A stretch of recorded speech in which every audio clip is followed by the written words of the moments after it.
I'm feeling away, I'm feeling away, I'm feeling away about you.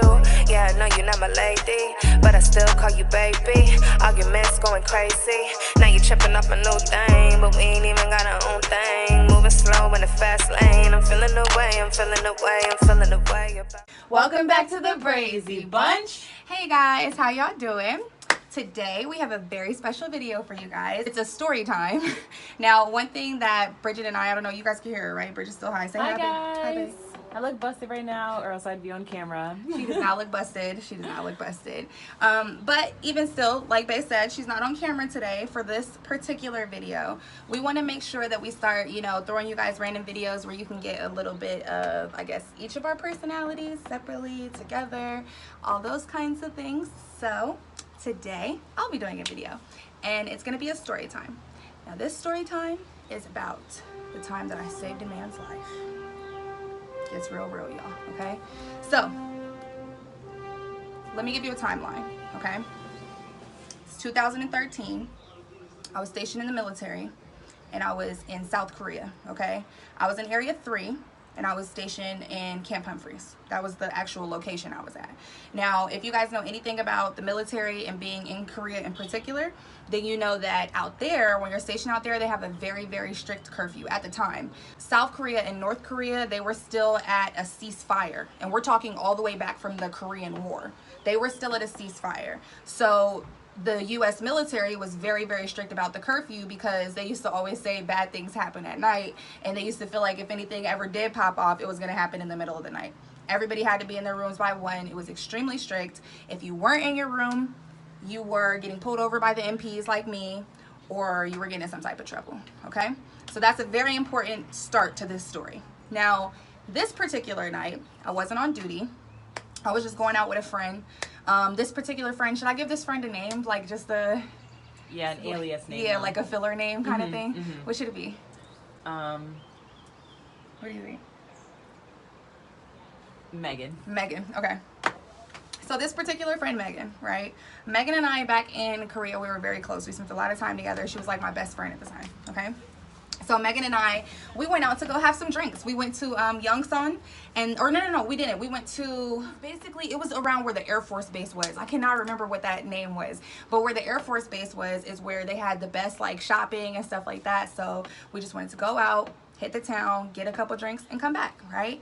So we took a cab. Now, one crazy thing about Korea is in Korea, you're 4 times more likely to get in a car accident than in America because they drive so insane. Like, nobody follows the rules of the road at all. If you come up to a stoplight and there's nobody at that stoplight and you actually stop, like, everybody's honking at you. Like, what are you doing? You see it's good, go. Like, it's crazy out there.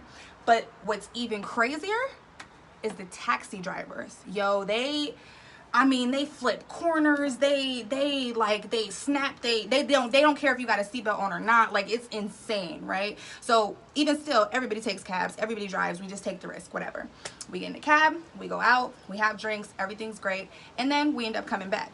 Now, this is where the story gets good, and this is where we meet the guy whose life I eventually, like, literally kind of saved, right? So on our way back, we've already had drinks. We're already turned, we've danced a little bit, you know, we're feeling ourselves, right? So we get into this taxi, and my friend, she lays her head in my lap. She's like, oh, I'm so tired. I'm just gonna lay down. Oh my God, Armstrong, let us know when we get back. I'm like, all right, Megan, chill out, right? So I'm sitting up in the cab. Megan's sitting in my lap because she's just so turned. She just wants to go to sleep until we get on post. And I'm freaking out because this cab driver is driving insane, right? So I'm sitting there and I'm like, hey, Megan, hey, this cab driver, he's doing a lot, man. He's not really, you know, following the rules of the road. He's hitting these corners kind of crazy. She's like, they always do that. Oh, it's gonna be fine. I'm like, yeah, he's doing a lot. So I'm getting scared. Like, you feel me? I'm like this, like nervous. Okay. All of a sudden, we're hitting this corner. All right, and this corner has like this crazy blind spot kind of situation going on. So when we're coming around this corner in this cab and he's full speed ahead, like don't care about no types of rules of the road, all of a sudden we're hitting this corner and it looks like out of nowhere, it looks like a wall, like a huge wall is in the middle of the street, right? So I start freaking out. I'm like, yo, stop, stop, like yelling at him. He starts slamming on his brakes to then pull himself off to the right to get us like around this wall, is what it looks like to me, right? So he pulls off and he just kind of skirts to a stop, like in this really like, yo, that was crazy. You know, like he just stopped to gather his breath kind of thing. I'm in the back seat freaking out. Megan is now woken up, right? So we're all just like, woo, we just got past that wall. And I look back and that wall's not a wall. That wall is a truck. It's a truck. And what looked like the wall was actually the bed of the truck, right? Because it's flipped over and it's on its side. And coming from this way, you know, full speed ahead, it just looked like a wall. But when I looked back is when I saw like the front of the actual, like, you know, where somebody would be sitting, a bed of a truck. And I'm like, yo, that's a car. Like, oh my God, that's a car. It's flipped on its side right now. So the barrier was weird because the taxi driver was from Korea. Like he could not speak English, you know what I mean? So he's kind of like apologizing, like in his language, like, oh, I'm so sorry, like kind of thing, like that kind of attitude. And I'm just in a trance because I'm realizing that that's a truck, you know what I mean? And I'm just like, yo, we got to help whoever that person is. Now, mind you, it's a little late. We're cutting it super close to curfew. We're turned. We just left the club. And we don't know who the hell, what the hell, or how the hell that truck got there. Megan automatically starts freaking out. Yo, oh my God, that's a truck. What? That's so crazy. Yo, what if there's somebody in there? I'm like, yo, what if there's somebody in there? Like, we got to go help them. She's like, no, don't get out the car. I'm like, what you mean don't get out the, like, somebody's in there. Now, me, part of me just has like this moral obligation, you feel me? Like I just felt like I couldn't like leave somebody there. But then on top of that, like we're military police. Like we're not supposed to be leaving like random trucks on the side of the road without making sure that everybody is good and alive. Like, so I'm just like, no, like, come on, Megan, like I gotta get out. We gotta help this dude. She's like, no, Armstrong, get back in. I'm like, all right, girl, whatever. So I jump out the car on her. Cab driver jumps out the car on her, right? So she's telling me, Armstrong, come back. What are you doing? Come back. No, don't go over there. Oh no. No. Don't get in the car. I'm ignoring her at this point. At this point, I can't hear her. So still, it's pitch black. It's the middle of the night. It's like 12:45 in the morning, right? We're pushing it. We're hurrying up trying to get back, but now we're in the middle of this blind spot. And I then go up the back of the truck. I'm just going to kind of shimmy up the bed of the truck, like go across the side of the bed of the truck, right? And then there's this door here. And I'm going to try and pry this door open and see if there's somebody in that truck. So all of a sudden, when I get on the truck, I shimmy across the bed of it. I get to the door and I start pulling on it a little bit, but it's like jammed. And I kind of tap it like, and I hear somebody go, and I'm like, yo, like I'm so freaked out. I'm like, yo, there's somebody in here. Somebody's in the truck. Like, and everything in me is just like, yo, like, so my heart is like racing. Like, I can't even explain the feeling. Like, this is like the first time I felt like I was in really like a kind of life or death situation, like being an MP, like, and having to choose to save somebody type of situation, right? So when I realize somebody's in a truck, I start pulling on the door hecka hard. I can't get it open, it's jammed. I could tell the person on the inside is banging on the door. The cab driver comes around the front of the truck. He starts helping me pull from the top of, like, he's standing on the ground still, but he starts trying to like help pull on the door too so he can get it open. The whole time, just for reference, Megan was still over by the taxi. She's just standing there in disbelief that any of this is happening, and oh my God, right? So then we pry the door open. I cannot explain like how I felt like when that door opened, like seeing this man. He was an older Korean man. He couldn't speak English. He had scars, like he had blood, you know what I mean? You could tell he was kind of scraped up from the accident on his face. And as soon as he saw me, he just started crying. And he just, kamsamida, just thank you so much, thank you, kamsamida. So he just starts crying, and I'm like, oh my God, like this, yo, like there's a man in here, like what the, like, so everything in me is just going through it right now.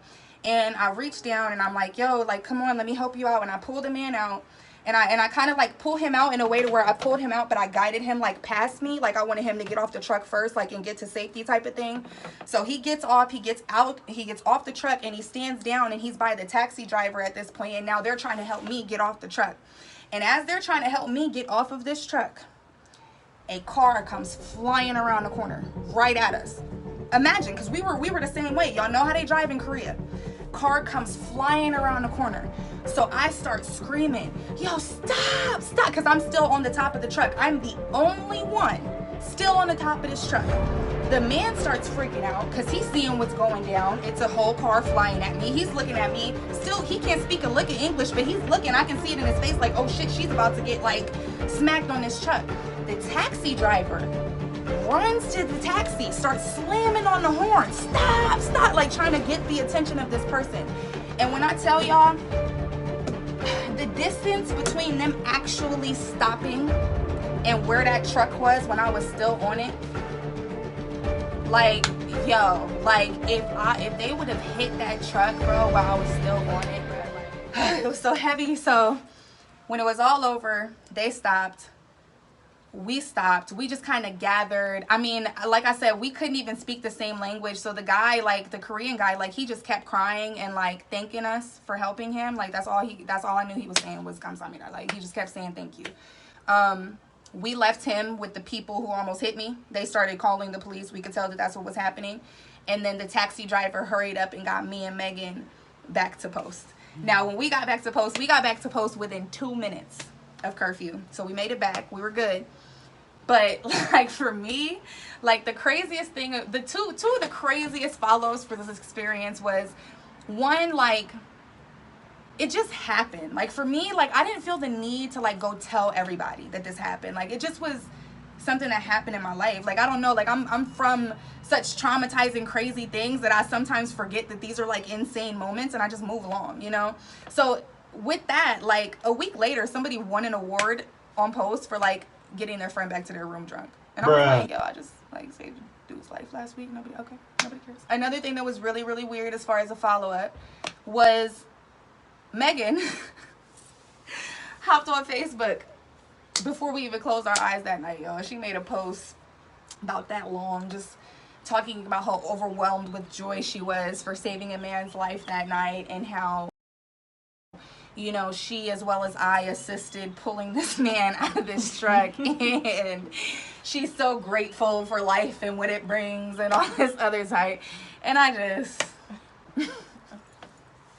just reacted to the post. She shared it again like 4 years later. I was like, girl, you were not, like, this is not, like, that's one of the like craziest things that like have ever happened to me in my entire life. Was like literally saving a man's life, almost losing mine, all in the same like swoop.